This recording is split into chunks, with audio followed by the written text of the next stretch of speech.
नमस्कार साहेब.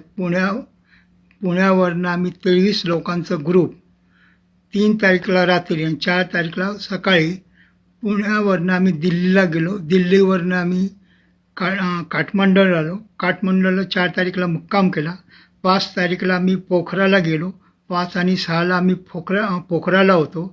7 तारीखला आम्ही चंद्रगिरी रिसॉर्टमध्ये राहिलो होतो.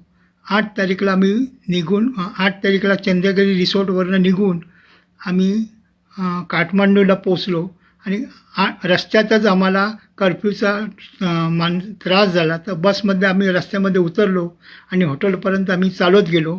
त्यानंतर 8, 9 आणि 10 आम्ही हॉटेलमध्येच राहिलो आणि 10 तारीखला 10 तारीखची आमची पुण्याची येण्याची तिकीट होती. म्हणजे दिल्लीची तिकीट होती, दिल्लीवरनं पुण्याची तिकीट होती.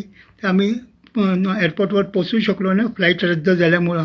आम्ही 23 लोकं आहे आणि 23मध्ये 21 लोकं सिनियर सिटीजन आहे आणि बाकी आम्ही हॉटेल राहिलेलो आहे आणि सगळे वयस्कर असल्यामुळं आम्हाला